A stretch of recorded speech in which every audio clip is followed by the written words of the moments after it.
नमस्कार दर्शक बंधु आपण मन को स्वागत कर मोर यूट्यूब चैनल की आसुन आज जड़े एंता चाषी के भेटमा जे कि छती चाष करी सफल होचन आउ तांकर विषय रे किछि जानमा। पहला तो निजर परिचय दो। मोर ना लक्ष्मीकांत धरुआ, मुरीवाल ब्लॉक, मुरीवाल ग्राम पंचायत, जिला बलांगीर ओडिशा। जे आज्ञा या आपण ए जेन छती चाषटा करूछन एटा केनता करी पहला केनु प्रेरणा पाले एटा करबार लागि। तो मुई पहला तो यूट्यूब रे देखि करी मुई चाषटा आरंभ करथिनी आर पहला तो मुई 1000 टंका रे स्टार्ट करथिनी आ 1000 टंका रे स्टार्ट करथिनी आ दुई तीन थर फेलियर भी हे जइथिनी। तो सेतिरे भी मुई भांगी नहीं पड़ी चाषटा के आके बढ़े के रखनी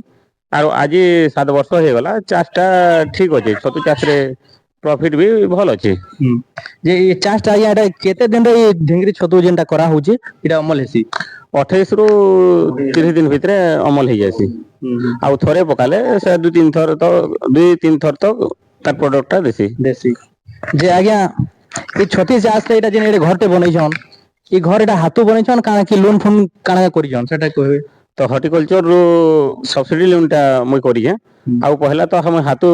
खर्चा करिए आज्ञा तो 13,65,000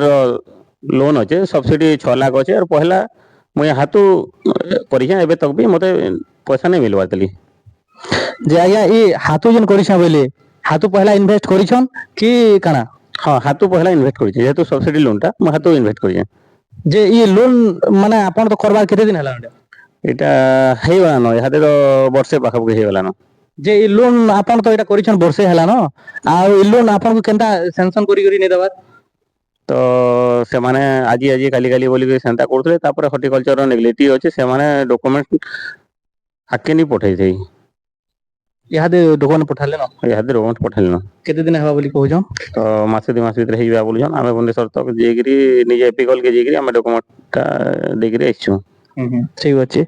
जे माने छती रो मार्केटिंग रो व्यवस्था इने केनता है सिचुएशन देखो इनो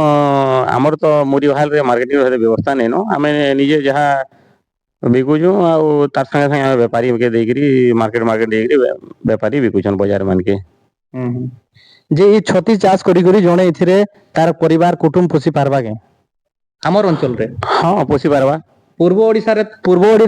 रे तो एटा ठीक चली जे जेहेतु तार मार्केटिंग रो व्यवस्था अछि बरगढ़ रे भी व्यवस्था अछि सेना मार्केट अछि छती मार्केट बोल के मार्केट बन अछि एंता हमर मुरी भाले इन बिकबार केते सुविधा अछि इनो हंता बिकबार किसी सुविधा नै न। तो हमें भी सरकार के हमें भी अनुरोध करू जे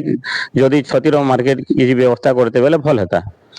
तो गुटे परिवार चली पारबा। आमे भी सरकार के जणावा लागि चाहू छु हमर चैनल माध्यम रे जे आमे ई छती चाष रो गुटे मार्केट ते यारे हमर मोरीबाल हो कि टिटलागढ़ हो कि कंटाबंजी रे जदी हमर भीतर जदी मार्केट दे हेता बोले हमर इनर चासी माने जे माने भी करू छन छती चाष सेतरे किछि उपकृत हे पारते बिकी करी बोली आशा करू छु आर आके काना कर बस आउ इटा केनता प्रोसेस रे हेजिटा इटा डी कहबे। एटा नोडा काटबे नोडा काटी के आपन टांकी रे बुतराबे आपन चून देकरी बास्टिंग पाउडर देकरी 12 घंटा बुतराबे तापर ताके काढी छाणी करी ताके 2-3 घंटा सुकाबे जेंता कि हाथ रे जेंता कि पानी चिपुथले हाथ रे ओदा रहउतबा कि पानी रानी पडुतबा से कंडीशन रे आपन बेडटा पकाबे। जे आपण ये खाली ढेंगरी छती करसन किया काना भी छती करसन पॉल छती भी करसे पॉल छती भी करसन जे ई बेड पीछा केते टका खर्चा होची केते टका इथरे लाभ होची। बेड पीछा आपन को हमनी के बदल आसले गुटे मंजी 30 रु 32 टका आपन गाड़ी फेयर से पड़ी जाउ जे जरी पॉलिथिन गुटे के 5 टका पाखा पई पड़ी जेंता कि हमें ढेंगरी छती इंदा करू छु तो हिसाब पड़ दन हमें गुटे बोतरे 2टा बोतरे 5टा पकौ छु 2टा बोतल 5टा पकौ छु आपन इना बेसन लागु जे तापर आपन चकड़ लागु जे तो गुटे धरि के चालू चून देकरी विशोधन करबा ही पड़ू जे तो गुटे एवरेज धरु गुटे थिरे 50 टका माने इन्वेस्ट करा हो जे लाभ टा केते होजी आपन 2 रु 3 किलो तक आउचे किलो केते किलो हमें 100 टका बिकु छु तो 50 टका रे हमें 360 टका तक आउचे गुटे बेड रे। ठीक अछि जेटा आपण निजे निजे करसन कि लेबर लोगे करी करसन मुई निजे करसे तापर मोर परिवार मोर स्त्री आसी मोर सहयोग करसन मोर दुई छुआ भी मते सहयोग करसन ए छती चाष रे। जे हमें सरकार के अनुरोध करमो ଏତକି ବଡ ଏଟା ଫାର୍ମଟେ କରିଛନ୍ ଆଜ୍ଞା କେତେ ଲାଗ ବୋଇଲେ 13 ଲାখ 13 ଲାଖର କରିଛନ୍ ପାଖାପାଖି ବର୍ଷେ 1.5 ବର୍ଷ ହେଇଗଲାନ ଇଥିରେ କିଛି ବି ସରକାର ମାନେ ତାଙ୍କର ଯେନ୍ ପ୍ରୋତ୍ସାହନଟା ଦେବାର କଥା ଯେନ୍ ଆମେ ଯେନ୍ ଲୋନଟା ଯୋଗାଇ ଦେବାର କଥା ସେ ଲୋନଟା ମାନେ ନିଜର ହାତରୁ ଖର୍ଚ୍ଚା କରିକି ଏଡେ ବଡ ଘରଟେ ବନେଇଛନ୍ ଘରକେ ଟିକେ ଦେखाବି କ୍ୟାମରାମ୍ୟାନ ଘର ମାନେ ଦେଖୁନ୍ ଘର ଏଟା ଏଡେ ବଡ ফার্ম করা হয়েছে বাকি ফার্ম কলা সত্ত্বে বি সরকার নি দেবার বলে আমি সরকারকে অনুরোধ করছুন চাষী মানে এথিলাগি বহুত হরিয়ান হউছন আপন যেনতা করিবি সরকার মহোদয় এটা তার ব্যবস্থা করুন আর চাষীকে যদি তাকর যেন লোনটা করিছন সেটা যদি তাকে যোগাই দেলে সেমানে উপকৃত হেতে বলে আশা করছুন জুহার।